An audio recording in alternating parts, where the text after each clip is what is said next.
جب اللہ نے 12 مہینوں میں اس ایک مہینے کو چن لیا ہے قرآن کو نازل کرنے کے لیے، بھئی اللہ اگر چاہتا تو قرآن کو شعبان میں اتار دیتا، شوال میں اتار دیتا، محرم میں اتار دیتا، مگر اللہ نے رمضان میں اتارا، اور نام لے کر کے اللہ نے قرآن میں کہا شہر رمضان الذی انزل فیہ القرآن، رمضان کے مہینے میں قرآن کو اتارا گیا ہے۔ اس ایک مہینے کو جب اللہ نے قرآن کا مہینہ بنایا ہے تو ہم اور آپ اس ایک مہینے میں قرآن سے جڑ جائیں۔ میرے بھائیوں، تلاوت کرو قرآن کی، میری ماں اور بہنوں تلاوت بھی کرو، 2 طرح کی تلاوت۔ فارمولہ دے رہا ہوں، رمضان 3 دن کے بعد شروع ہونے والا ہے، فارمولہ دے رہا ہوں، کوشش کرو اس رمضان میں اس فارمولے پر عمل کریں۔ جب قرآن کی تلاوت کرو تو 2 طرح سے تلاوت کرو۔ ایک تلاوت کرو سمپل تلاوت، تلاوت یعنی پڑھ رہے ہیں آپ، الف لام میم پڑھ لیا آپ نے، سیقول پڑھ لیا، تلک الرسل پڑھ لیا، ایک ایک پارہ 2 پارہ جتنا پڑھ سکتے ہیں آپ تلاوت کریں۔ ایک تلاوت سمپل کریں، ایک تلاوت آپ کریں ترجمہ کے ساتھ۔ احسن البیان ایک تفسیر ہے، عام طور سے مل جاتی ہے، آپ اس کا مطالعہ کر سکتے ہیں۔ تفسیر ابن کثیر عام طور سے مل جاتی ہے، اس کا مطالعہ کر سکتے ہیں۔ کوئی بھی اچھی سی مستند تفسیر لے لیں آپ، اور ترجمہ اور تفسیر کے ساتھ جتنا ہو سکے 1 پیج 2 پیج 5 پیج قرآن کو سمجھ کر کے پڑھنا شروع کریں۔ اس رمضان میں آپ یہ 2 طریقے کی قرآن کی تلاوت کریں، اور موبائل سے جہاں تک ہو سکے دور رہیں۔ اور رمضان کا مہینہ صرف بھوک اور پیاس کا مہینہ نہیں، 14-15 گھنٹے آپ کے بھوکے اور پیاسے رہنے سے رمضان کا حق ادا ہونے والا نہیں ہے۔ رمضان کو گناہوں سے بچنے کا مہینہ بنائیے۔ ہم نے یہ بھی دیکھا ہے، صاحب دن میں روزہ رکھ رہے ہیں، رات میں بیٹھ کر کے فلمیں دیکھی جا رہی ہیں۔ میں کرناٹک میں گیا پچھلے سال رمضان میں، وہاں ایک نوجوان میرے پاس آیا، بولا مولوی صاحب ایک فلم ہے، اس میں اللہ کے نبی کے دور کی کہانی کو دکھایا گیا ہے، فلم کا نام ہے دا میسج۔ تو بولا کہ مولوی صاحب اس فلم کو دیکھنا کیسا ہے؟ میں نے کہا کہ یہ بتائیے کہ جو فلم آپ بتا رہے دا میسج، اس میں صحابہ کی تصویر بھی آئی ہے؟ کہا کہ ہاں، سارے صحابہ کو تو اس میں نہیں دکھایا گیا ہے، حضرت ابو بکر، حضرت عمر، حضرت عثمان، حضرت علی کا چہرہ ڈھانپ کے دکھایا گیا ہے، مگر بہت سارے صحابہ کو اس میں فلمایا بھی گیا ہے، جیسے حضرت حمزہ ہیں، حضرت بلال ہیں، تو ان کو دکھایا گیا اس میں۔ میں نے کہا ایک بات بتاؤں آپ کو، چلو 2 منٹ کے لیے مان لو کہ فلم کی اسٹوری صحیح ہے، فلم میں جتنا کچھ بتایا گیا ہے سب بالکل صحیح ہے، مگر آپ نے اگر اس فلم میں حضرت بلال کو دیکھ لیا تو جب بھی حضرت بلال کا نام آئے گا تو آپ کو اسی فلم والے بلال یاد آئیں گے۔ جب بھی حضرت حمزہ کا نام یاد آئے گا آپ کو لگے گا حمزہ وہی ہے جو میں نے دا میسج فلم میں دیکھا تھا۔ میں نے کہا یہ بالکل بھی مناسب نہیں ہے کہ صحابہ کے اوپر بنی ہوئی فلمیں ہم دیکھیں۔ صحابہ کی سیرت کو سمجھنے کے لیے ہم آڈیو سن سکتے ہیں، تقریریں سن سکتے ہیں، کتابیں پڑھ سکتے ہیں، لیکن صحابہ کے نام پر جو فلمیں بنے گی وہ مناسب نہیں ہے۔ تو رمضان کے مہینے میں وہاں کرناٹک میں لوگوں نے بتایا کہ بڑے شوق سے لوگ دیکھتے ہیں، اور لوگوں کو یہ لگتا ہے کہ صاحب رمضان کا مہینہ ہے تو یہ والی فلم دیکھنا، اس میں بڑا ثواب کا کام ہے، تو یہ کوئی ثواب کا کام نہیں ہے۔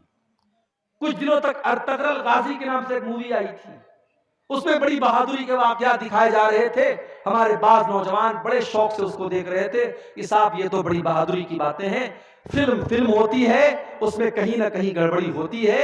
اس لیے رمضان میں ان تمام فضول چیزوں سے میرے پیارے بھائیوں اور میری ماں اور بہنوں ہم اپنے آپ کو بچائیں، اپنی نظروں کی حفاظت کریں، اپنی زبان کی حفاظت کریں، اور کوشش کریں کہ یہ جو رمضان 2023 کا آنے والا ہے یہ ہماری زندگی کا سب سے بہترین رمضان بن جائے۔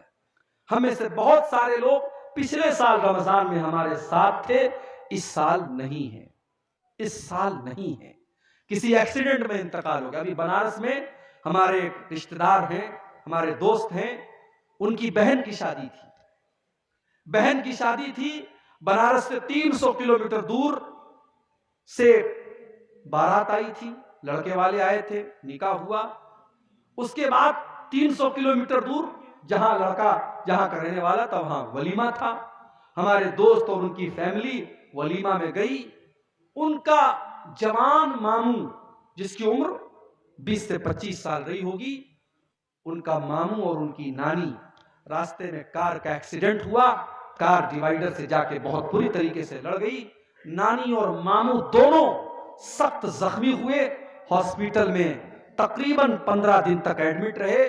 اس کے بعد ماموں کا انتقال ہو گیا۔ 20-25 سال کا جوان لڑکا، ابھی جس کا رشتہ لگا تھا، شادی ہونے والی تھی، وہ ہاسپٹل میں اس نے دم توڑ دیا۔ آج شادی کی خوشی کے بعد پورا خاندان رو رہا ہے۔ میرے پیارے ساتھیوں، حادثہ کسی کے ساتھ بھی ہو سکتا ہے، حادثہ کسی کے ساتھ بھی ہو سکتا ہے۔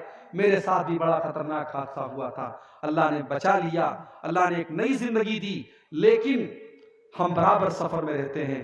کبھی بائی روڈ سفر ہو رہا ہے، کبھی فلائٹ سے جا رہے ہیں، کبھی ٹرین سے جا رہے ہیں۔ اب تو دل ڈرتا بھی ہے، نہ جانے کب کون سا حادثہ ہو جائے اور زندگی کا چراغ گل ہو جائے۔ میرے پیارے ساتھیوں، یہ زندگی اللہ کی امانت ہے، یہ زندگی اللہ کی امانت ہے، اس کو اللہ کو راضی کرنے کے لیے گزارو۔ اگر گناہوں کی دنیا میں ہم اور آپ رہے ہیں تو اب سے بھی موقع ہے ہم اللہ سے توبہ کر لیں، معافی مانگ لیں، باز آ جائیں۔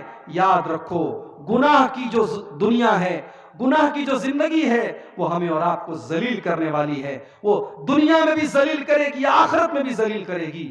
اپنے آپ کو گناہوں سے بچاؤ میرے بھائیوں۔ آنے والا رمضان کا مہینہ ہمیں ایک چانس دے رہا ہے، ایک موقع دے رہا ہے کہ ہم اللہ سے سچی توبہ کر لیں۔ نبی نے بد دعا کی ہے اس انسان کے لیے، جبریل امین نے بد دعا کی ہے اور نبی نے اس بد دعا پر آمین کہا ہے، جو رمضان کا مہینہ پالے اور اپنی بخشش نہ کروا سکے۔ رمضان کا وہ بابرکت مہینہ بس ہم پر سایہ فگن ہونے والا ہے۔ آئیے ہم اللہ سے دعا کریں، رب العالمین اس ماہ مبارک کی ہم سب کو تیاری کرنے کی توفیق عطا فرمائے۔ رب العالمین آج کے دونوں ننگے ہو گئے۔ قرآن کریم میں اللہ تعالیٰ نے نقشہ کھینچا، یا بنی آدم لا یفتننکم الشیطان کما اخرج ابویکم من الجنہ ینزع عنہما لباسہما لیریہما من سوآتہما۔ اے آدم کی اولاد، اے حوا کی بیٹیوں، شیطان تمہیں بہکا نہ دے، شیطان تمہیں گمراہ نہ کر دے جس طریقے سے اس نے تمہارے باپ آدم کو اور تمہاری ماں حوا کو جنت سے نکلوایا تھا۔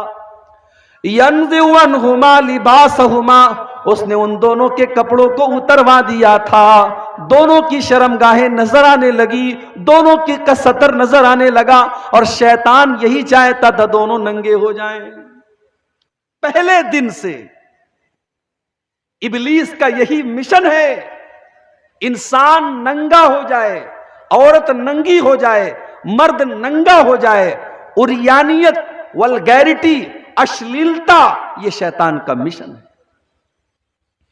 اور اللہ کا حکم یہ ہے کہ تمہیں زنا کے قریب نہیں جانا ہے، تمہیں گندگی کے قریب نہیں جانا ہے۔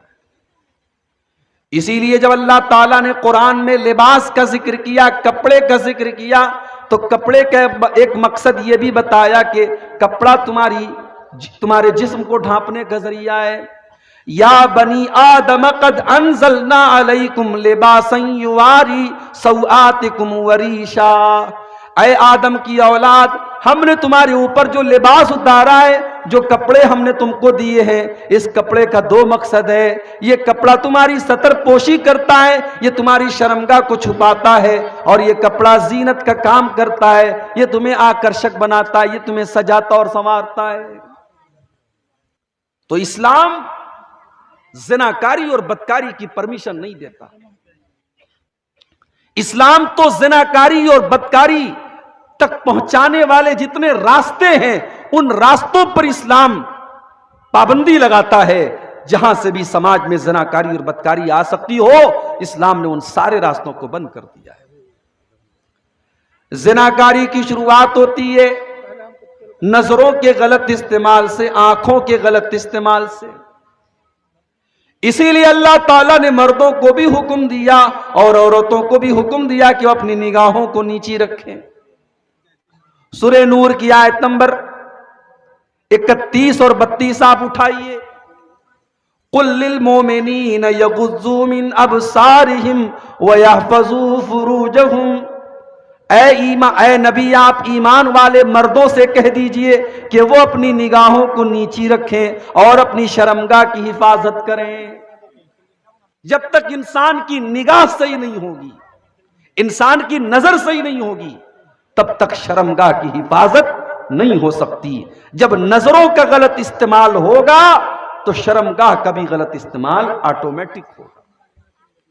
آج موبائل کا دور ہے، انٹرنیٹ کا دور ہے۔ آج اگر سب سے زیادہ کوئی گناہ ہو رہا ہے تو نظروں کا گناہ ہو رہا ہے، نظروں کا زنا ہو رہا ہے، آنکھوں کا زنا ہو رہا ہے۔ اللہ کے نبی فرماتے ہیں العینان زناہما النظر، آنکھوں کا زنا غلط چیزوں کو دیکھنا ہے۔ والاذنان زناہما الاستماع، کانوں کا زنا غلط چیزوں کو، گندی باتوں کو سننا ہے۔ واللسان زناہ الکلام، زبان کا زنا غلط باتوں کو منہ سے نکالنا ہے۔ والید زناہ البطش، اور ہاتھ کا زنا غلط چیزوں کو ٹچ کرنا اور چھونا ہے۔ والرجل زناہ الخطا، اور پیر کا زنا غلط چیزوں کی طرف چل کے جانا ہے۔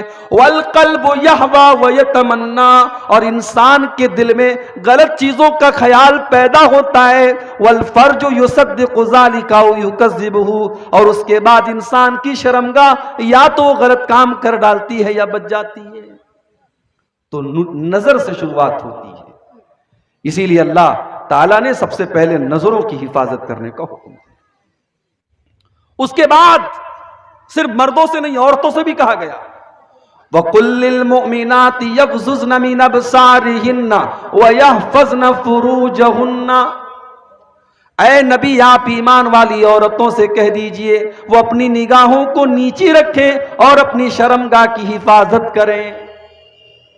اب عورت اپنی شرمگاہ کی حفاظت کیسے کرے گی؟ اس کے لیے ایک بہت ضروری چیز ہے عورت کا پردے میں رہنا، اور عورت کا اپنے حسن اور اپنی خوبصورتی کو چھپا کر کے رکھنا۔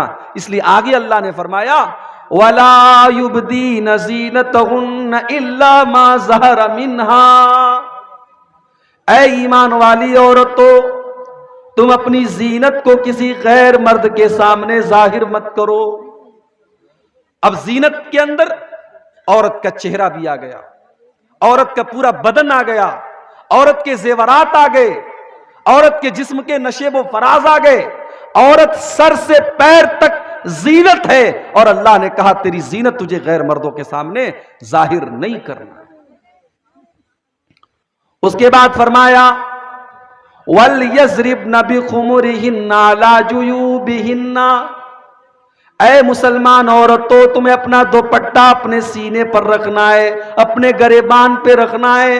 بھائی کے سامنے بھی، باپ کے سامنے بھی، سسر کے سامنے بھی، محرم رشتہ دار کے سامنے بھی، جب بھی تم رہو اپنے سر پہ دوپٹہ رکھو، اپنے سینے پر دوپٹہ رکھو۔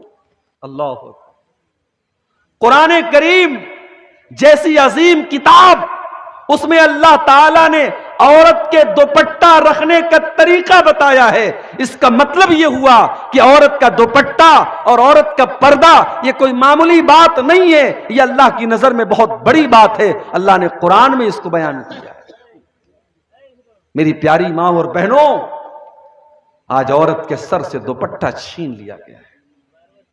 آج مسلمان عورت کے سر سے اس کا دوپٹہ چھین لیا گیا ہے۔ آج مسلمان عورت پردے اور دوپٹے کو سے آزاد ہونا چاہتی ہے، اور دنیا یہی چاہتی ہے کہ عورت اس دوپٹے سے آزاد ہو جائے۔ مگر میں آپ سے کہنا چاہتا ہوں میری پیاری ماں بہنوں، اگر آپ کو جنت میں جانا ہے، اگر آپ اللہ تعالیٰ کو خوش کرنا چاہتی ہیں، جنت میں جانا چاہتی ہیں، تو آپ اپنے پردے سے کبھی سمجھوتا نہ کریں، آپ اپنے دوپٹے سے کبھی سمجھوتا نہ کریں۔ جنت کی عورتوں کے بارے میں بھی اللہ کے نبی فرماتے ہیں کہ وہ دوپٹے والی ہوں گی، وہ حیا والی ہوں گی۔ حدیث کے الفاظ ہیں، اللہ کے نبی فرماتے ہیں لَوِ اطَّلَعْتِ إِلَىٰ أَهْلِ الدُّنْيَا لَمَلَأَتْ مَا بَيْنَهُمَا رِيحًا، اگر جنت کی عورتیں زمین کی طرف جھانک دیں، زمین کی طرف ایک نظر ڈال دیں، تو زمین اور آسمان کے درمیان کی جتنی فضا اور جتنا ماحول ہے سب خوشبو سے بھر جائے۔ یہ جنتی عورت کی خوشبو ایسی ہوگی، اگر وہ صرف زمین کی طرف جھانک دے، دنیا کی طرف جھانک دے، تو دنیا خوشبو سے بھر جائے گی۔ اور آگے اللہ کے نبی فرماتے ہیں وَلَنَصِيفُهَا عَلَى رَاسِهَا خَيْرٌ مِّنَ الدُّنْيَا وَمَا فِيهَا، جنت کی عورت کے سر پر جو دوپٹہ ہے وہ دوپٹہ اتنا قیمتی ہے کہ دنیا کی ساری نعمتوں سے بڑھ کر کے وہ دوپٹہ ہے۔ اس کا مطلب یہ ہوا کہ جنت کے اندر جو حوریں ہوں گی، جو جنتی عورتیں ہوں گی، وہ بھی دوپٹہ اپنے سر پہ رکھنے والی ہوں گی، وہ بے حیا نہیں ہوں گی، وہ بے پردہ رہنے والی نہیں ہوں گی۔